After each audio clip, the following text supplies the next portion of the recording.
तो मैं आरजे राघव। आइए समझते हैं क्या होता है नेफ्रॉन। दोस्तों, पिछले वीडियो में हम लोगों ने देखा कि क्या होते हैं उत्सर्जन तंत्र। उत्सर्जन तंत्र का सबसे प्रमुख हिस्सा होता है वृक्क यानी किडनी। और किडनी खून छांकने का काम करती है।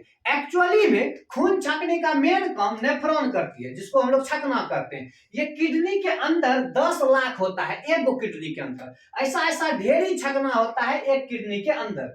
अब ये रक्त को कैसे छांटता है, कैसे रक्त से अपवर्जी पदार्थ को अलग करता है, इस बात को हम लोग अच्छे से डिटेल में समझेंगे। दोस्तों, हम लोग जानते हैं कि किडनी में कैसे वृक्क धमनी रक्त को लाता है और यहाँ पे रक्त को छांक के वृक्क शिरा द्वारा रक्त फिर चला जाता है और जो गंदगी बच जाता है उसको मूत्र नली होते हुए मूत्राशय में भेज दिया जाता है। लेकिन इस बीच में अंदर में क्या सब प्रोसेस हुआ, उसी प्रोसेस को समझते हैं कि कैसे नेफ्रॉन ने खून से गंदगी चीज को अलग कर दिया।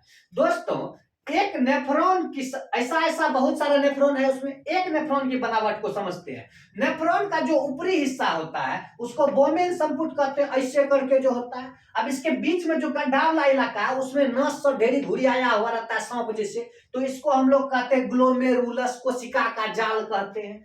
अब देखिए, अब आगे का हिस्सा को हेनले का चाप कहते हैं जो मुड़ा हुआ है, और फाइनली संग्राहक नलिका में जाके गंदगी सबको जमा कर देती है, वहां से भी आगे तो जेबे करता है। लेकिन देखिए एक बात कि यहाँ पे जब आया वृक्क धमनी से होके रक्त अंदर तो सब नेफ्रॉन में जाएगा।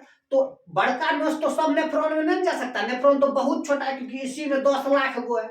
तो नस सब पतला होते जाता है और आगे चल के उसी नस को बोलते हैं हम लोग अभिवाही धमनिका। धमनिका क्या बोलते हैं? अभिवाही धमनिका। अभिवाही धमनिका रक्त को लेके एक गड्ढा में घुस जाता है और आगे चल के जब इसी नस से रक्त निकलता है तो उसको बोलते हैं अपवाही धमनिका। लेकिन यहाँ पे होता है एक प्यारा सा कांड, उसको समझिए क्या होता है। अभिवाही धमनिका जो खून को लाती है वो थोड़ी होती है मोटी, तो ढेर ढेर खून को लाता है, यहाँ पे घुरियाया हुआ है। और ये जो निकलने वाला नस है मतलब अपवाही धमनिका, वो होता है पतला। तो सोचिए, आ रहा है ढेरी खून और जा रहा है कम में खून, तो प्रेशर बनेगा कि नहीं? यानी बड़का एकदम पंपिंग सेट लगा दिए, ढेरी पानी जा रहा है उससे, और आगे में मोटर वाला छोटका पाइप लगाएंगे, वो छोटकी मोटर वाला जो पाइप होता है घर द्वार में, तो कितना प्रेशर बनेगा वो पाइप पे बनेगा। उसी प्रकार जब अभिवाही धमनिका रक्त को लाती है तो ढेर ढेर रक्त को लाती है, लेकिन ये ले जाने वाला कम में कम को ले जाता है तो ऑटोमेटिक यहाँ पे प्रेशर बन जाता है। उस प्रेशर से ये जो है ग्लोमेरुलस वो रक्त का सब चीजें को अलग कर देता है, सब चीज एकदम प्रेशर में निकल निकल के इसमें चला जाता है। क्या सब निकल जाता है? तो आरबीसी, डब्ल्यूबीसी, प्लाज्मा को छोड़ के लगभग चीज निकल जाता है। क्या सब निकल जाता है? ग्लूकोज निकल जाता है। ग्लूकोज वो छांट लिया जो जरूरी चीज है। ग्लूकोज खराब चीज नहीं है। यूरिया, यूरिया खराब चीज है, उसको छांटा बढ़िया किया। यूरिक अम्ल खराब चीज है, छांटा बढ़िया किया। खनिज, लेकिन खनिज का जरूरी है देह में, इसको छांट के गड़बड़ा दिया। तो ग्लोमेरुलस वो सब नहीं समझता है, वो सीधे समझता है कि जितना लाया है जा रहा है कम कम, हम सबको छांट के निकाल लिए। तो खून से सब चीजें को छांट लिया जाता है, इसको पृथक्करण करते हैं, मतलब खून से हर एक चीज को छांट लिया गया, मेन चीज जितना भी था। अब यहाँ पे सब चीज आ गया, पानी जल तल सब कुछ इसमें अवशोषित हो गया। अब ये तो बड़का कांड कर दिया, खून से सब जरूरी वाला चीज ले लीजिएगा, हम लोग का बॉडी को क्या मिलेगा? तब क्या हुआ, यहाँ पे आने के बाद बोमेन संपुट कहता है अरे तुम तो सब कुछ को छांट लिया रे, अब कैसे होगा, बाकी चीज लौटा दो।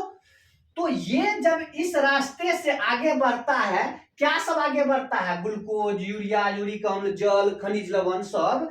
तो ये एक जो अपवाही धमनिका है यहाँ से लपेट के जाई हुई रहती है और ये पुनः अवशोषण कर लेती है। कहते हैं बढ़िया चीज है, इसको ले जाओ, जल को छोड़ दिया।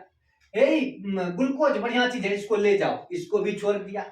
और खनिज ये भी बढ़िया चीज है, इसको भी छोड़ दिया। जल बढ़िया चीज है, उसको भी छोड़ दिया। तो ये रास्ता में खाली यही कांड होता है, जो जो बढ़िया चीज उछाट लिया था सबको बाहर छोड़ देता है, ये ले जाओ रे, ये ले जाओ, ये ले जाओ। जो जो बढ़िया चीज था वो छट जाए, गोटे तो खराबो चीज फिर छटा जाता है तो लेकिन फिर मैनेज हो जाता है। तो लगभग खराब चीज रह जाता है, जैसे यूरिया अंदर में रह गया, यूरिक अम्ल अंदर में रह गया, लेकिन जो बढ़िया चीज को छट लिया गया था, जैसे ग्लूकोज को छट लिया गया था, ग्लूकोज को फिर से वो कर दिया। यूरिया, और यूरिया को तो नेबोकरा, यूरिक अम्ल को भी नेबोकरा, लेकिन खनिज को फिर से निकाल दिया। सब कुछ छट लिया था तुमरे, फिर से हमको ओरिजिनल वाला सामान दे दो। तो इसको हम लोग कहते हैं पुनः अवशोषण। अब पुनः अवशोषण होने के बाद सब बढ़िया सब चीज निकल के नस में चला गया, नस्ला पे टावर आता है, विसरण विधि से सब ले लेता है और ये आराम से ये चला जाता है अपना अपवाही धमनिका होते हुए अपना जगह पे चला जाता है। रक्त सब एनर्जी वाला चीज लेके चला गया। अब जो खराब का चीज बच गया, क्या बचा भैया? खराब का चीज आपका यूरिया बच गया, यूरिक अम्ल बच गया। तो यही न सबको हम खराबी करता है शरीर में, इसी सबको फेंकना है। तो ये क्या किया, ये हेनले का चाक नलिका में कहाँ भेज दिया? संग्राहक नलिका में। बीच बीच में निकलते जाता है, जितना बढ़िया चीज बचा है सब निकलते जाएगा और खराब चीज सब तो कहाँ भेज दिया? संग्राहक। यूरिक अम्ल ये सब को लेके मूत्र का निर्माण हो गया, उसी को मूत्र बोलते हैं, जिसमें यूरिया, यूरिक अम्ल, पानी उनी सब रहता है। जल भी बहुत सारा मात्रा में इसमें रहता है और सब, क्योंकि अकेला तो यूरिया वैसे निकलेगा ना, सूखा सूखा, उसको घोल के निकाला जाता है पानी में और वो सब मूत्र नली से होते हुए कहाँ पहुंच जाता है? मूत्राशय में पहुंच जाता है। मूत्राशय में जमा रहता है और समय समय पर आदमी उसको निकाल देता है। तो उस घटना को हम लोग मूत्र निर्माण बोलते हैं। तो भैया देखिए, नेफ्रॉन 3 संदर्भ में काम किया। पहला पृथक्करण किया, सब चीजें छट लिया। उसके बाद पुनः अवशोषण, जरूरी चीज को फिर से क्या कर लिया? अवशोषण। क्वेश्चन पूछेगा कि पृथक्करण कहाँ होता है? ग्लोमेरुलस में छांट छूट होता है। उसके बाद पुनः अवशोषण कहाँ होता है? बोमेन संपुट में होता है और हेनले का चाप में होते रहता है। उसके बाद मूत्र का निर्माण फाइनली संग्राहक नलिका में हो जाता है और उसको जाके मूत्र नली होते हुए मूत्राशय में जमा कर। बचा क्या सब दोस्तों? 95% तो पानी बचा है। खाली क्या रहता है? 95% पानी रहता है, 2% रहता है यूरिया। 2% क्या रहता है? यूरिया। उसके बाद 3% रहता है यूरिक अम्ल, लवण, हिप्यूरिक अम्ल और बहुत सारे प्रोटीन इधर उधर का चीज बहुत सारा रहता है 3% में मिला के।